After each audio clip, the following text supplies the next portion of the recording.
बर' बिजोंनि फरायसालिनि दुखुनांथाव थासारि बिमा बाथुलनि नोजोरजों दाबो नायदों आसाम सरकारा बर' बिजोंनि फरायसालिफोरखौ। मुगानि उनाव मुगा होसिख्रावबोदोंब्लाबो बर'फोरा समान मोनथाय मोनाखिसै। दिनैबो उनफिननायनिफ्राय दावगानो होआखिसै बर' बिजोंखौ। सनितपुर जिल्ला खैलाजुलिनि उत्तर मानस्रि बड' एल.पि. स्कुलनि मोनसे दुखुनांथाव नुथाय। दिनैनिफ्राय 33 बोसोर सिगाङाव 1992 मायथाइयावनो गायसनजानाय बर' बिजोंनि गंसे फरायसालिया दिनैबो बेबायदि थासारियाव। हालामनि उन्दै उन्दै सा 40निबो बांसिन गथ'फोरा सान्दुं अखा सहायनानै दिनैबो बेबायदि दुखुनांथाव थासारियाव सोलोंथाइ लानो गोनां जादों।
আমাৰ স্কুলখন আজি ধৰি লওক 1992 চনতে স্থাপিত হোৱা।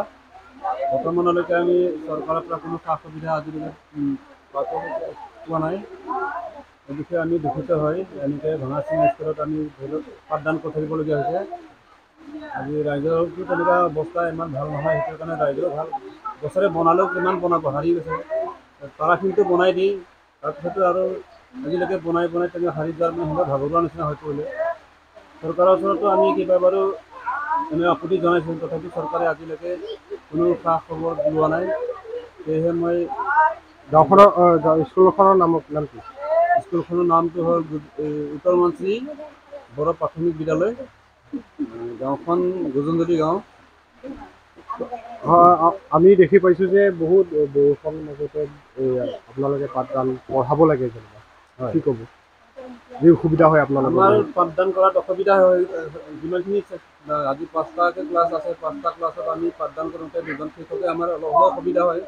কাৰণ গোটেইখিনি ছাত্ৰক ক্লাছটোৰ বিষয়ে প্ৰতি মানে আমি পাঠদান কৰাত হয়তো এফালে পাঠদান কৰিলে এফালে ফচিবলগীয়া হয়। সেয়েহে শিক্ষকৰো অভাৱ হয়। যিটো ক্লাছ ক্লাছ মৰ্মে ধৰি লওক আমাৰ ইয়াত আৰু কৃষক লাগিছিলে। স্কুলৰ যিটো অসুবিধা বহুত, যিটো অলপ ভাঙা আছে স্কুল বিষয়ে স্কুলখনতো অৱস্থা ক'বই নালাগে, এতিয়াও পানী পৰে, এনেকৈ আমি পাঠদান কৰিবলগীয়া হৈছে। এতিয়াও আজি ধৰি লওক যেনেকুৱা বৰষুণ দিছে তেনেকুৱা পানী পৰা ছাত্ৰ ছাত্ৰীসকলে বহুত মানে দুৰ্বল অৱস্থা হ'বলগীয়া হৈছে। কিতাপ পত্ৰ বহি আজি ভিজি যায়, ধৰি লওক আকৌ এইফালে তলা কাপোৰো হয়তো লেতেৰা হয়, আজি ভিজি গ'লে কালি হয়তো আহিবলৈ অসুবিধা হয় ছাত্ৰবিলাকৰ বহুত তেনেকৈ চলাই থাকিবলগীয়া হৈছে। আৰু পাৰিলে চৰকাৰে কিবা এটা সুবিধা কৰি আমাক যদি ব্যৱস্থা কৰি দিয়ে নথৈ আমিও সুখী হ'ম, ল'ৰা ছোৱালীৰ কাৰণেও সুবিধা হ'ব। গৰম ছিজনত কেনেকৈ পাঠদান কৰা আপোনালোকে? গৰম ছিজনততো অতি বেয়া হয় গৰম, কাৰণ টিঙৰ ঘৰ বান্ধি থোৱা চাপৰ হয়, গৰমো তেনেকুৱা বেছি হয়।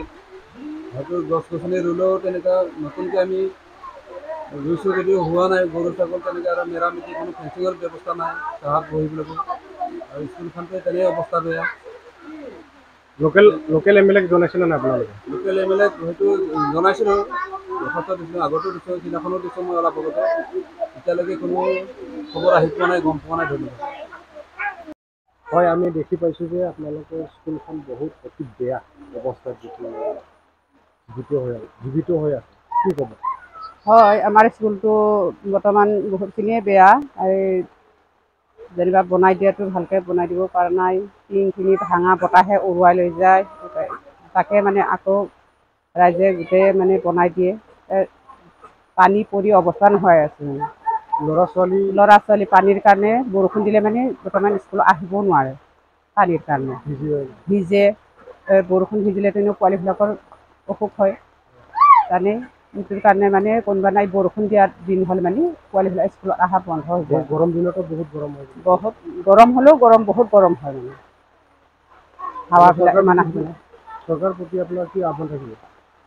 চৰকাৰে যেনিবা এইখিনি চাই যেনিবা সহযোগ কৰিলে ভাল আছিলে আৰু।